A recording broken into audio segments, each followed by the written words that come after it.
नमस्कार, आप देख रहे हैं हल्ला बोल टीवी। मैं हूं खुशीराज। भरत तिवारी के विरोध में और आरोपी पुलिसकर्मियों के समर्थन में जो महापंचायत होने जा रही थी, इसे प्रशासन ने अनुमति नहीं दी है और धारा 144 लगा दी गई है। क्या है ये मामला, इस पर जानकारी देंगे हल्ला बोल टीवी के संवाददाता दीपक शर्मा। देखिए, धारा 144 लगा देने का मतलब बिल्कुल साफ है कि अब ये महापंचायत नहीं हो पाएगी और धारा 144 लगाने का जो फैसला लिया है जगदीशपुर एसडीएम ने, उस फैसले का आधार ये है कि वहां विधि व्यवस्था की स्थिति उत्पन्न हो सकती है। क्यों नहीं होगी विधि व्यवस्था की स्थिति उत्पन्न? महापंचायत हुई भरत तिवारी के परिजनों को न्याय दिलाने की मांग को लेकर। अब इसके खिलाफ हो रही है महापंचायत, दोषी पुलिसकर्मियों के समर्थन में महापंचायत हो रही है। भरत तिवारी एनकाउंटर को सही ठहराते हुए महापंचायत हो रही है। कौन महापंचायत है भाई? आज तक तो ऐसी महापंचायत तो हम लोगों ने सुना नहीं, जो पुलिस कर्मियों के पक्ष में हो रही है कि गोली मारकर सही किया। पुलिस भी कह रही है कि हमसे गलती हुई, पुलिस भी ये नहीं कह रही है। बिहार पुलिस के एडीजी सुधांशु कुमार कह रहे हैं कि हमसे गलती हो गई। और ये जो महापंचायत करने वाले वीर बाकुरे, नागमणि सरीखे, बिहार के जो नेता हैं, जो अपनी राजनीतिक रोटी सेकने की कोशिश कर रहे हैं, ये कह रहे हैं कि नहीं कोई एकदम सही एनकाउंटर है। तो पुलिस खुद को सही नहीं कह रही है, लेकिन नागमणि सरीखे नेता जो इसका आयोजन कर रहे हैं वो उसको सही बता रहा है। प्रशासन को लगा कि अगर ये महापंचायत होती है तो इससे वहां टकराव की स्थिति होगी, जातीय विनिवेश फैलेगा, वहां मारपीट की नौबत आ सकती है, वहां झगड़ा फसाद की नौबत आ सकती है। इसके बाद एसडीएम ने एक पत्र जारी किया और जगदीशपुर के एसडीएम ने पत्र जारी करके कहा कि पहले एक स्कूल के प्रांगण में कहा जा रहा था कि एक स्कूल के प्रांगण में हम करेंगे बहुजन महापंचायत। प्रधानाध्यापक ने अनुमति देने से मना कर दी। उसके बाद लालजी टोला है, वहां एक व्यक्ति की जमीन पर, जो उसका पर्सनल उसकी निजी जमीन थी, वहां महापंचायत करने का इन लोगों ने फैसला लिया। उस निजी जमीन थी तो उस पर तो किसी की अनुमति की जरूरत नहीं थी, लेकिन जब आप इतना बड़ा कार्यक्रम करते हैं तो आपको एसडीएम से अनुमति लेनी होती है।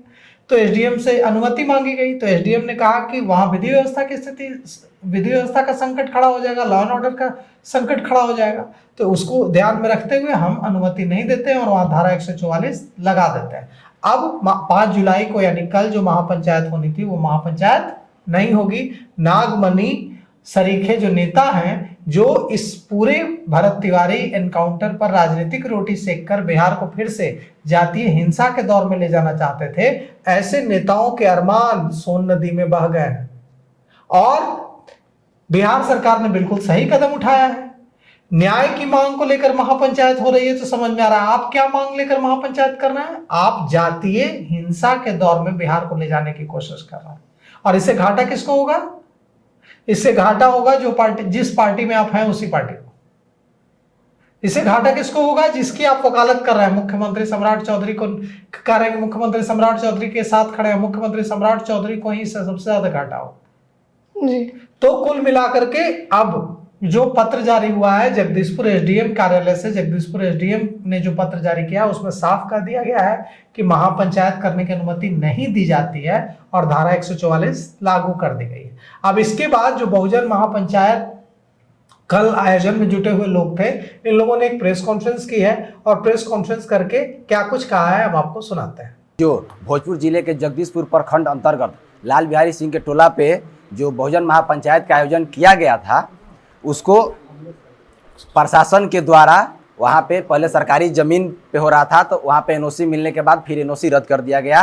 फिर हम लोगों ने निजी ज़मीन पे करने का सोचा और निजी ज़मीन के रैयत से एनओसी लिया। इसके बाद फिर भी प्रशासन ने ये हवाला देते हुए अनुमति नहीं दिया कि बहुत अधिक मात्रा में भीड़ आएगी, क्योंकि ये क्रांति का रूप ले चुका है और लाखों लाख की संख्या में भीड़ आएगी।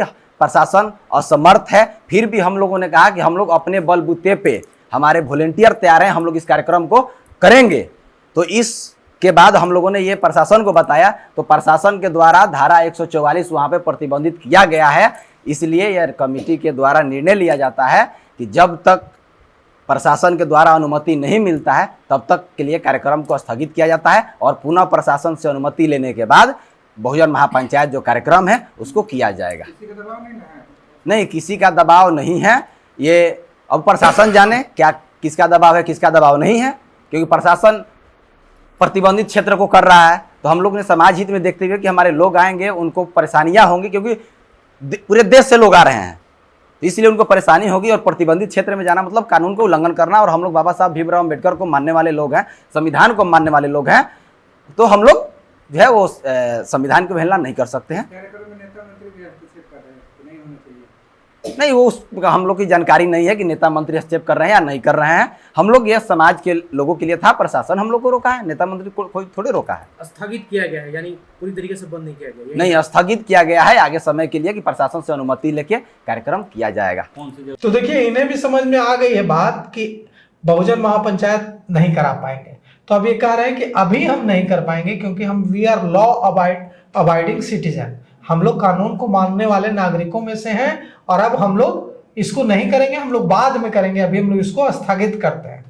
कुल मिलाकर के बात यह है कि वहां जो नफरत की दीवार, जो जातीय हिंसा का दौर ये लोग शुरू करना चाहते थे, उसमें प्रशासन ने और सरकार ने बिल्कुल सही फैसला लिया है इनको अनुमति न देकर, क्योंकि ये लोग समाज को फिर से 90 के दौर में ले जाना चाहते हैं, बांटना चाहते हैं, जहां जातीय हिंसा होती थी। नए युवकों को याद नहीं होगा, 12 नरसंहार हुआ था, लक्ष्मणपुर बाथे नरसंहार हुआ था, जिसमें ऐसा नहीं है कि किसी जाति विशेष के लोग मारे गए थे। 12 में अगर अगड़ी जाति के लोग मारे गए थे तो लक्ष्मणपुर बाथे भी हुआ था।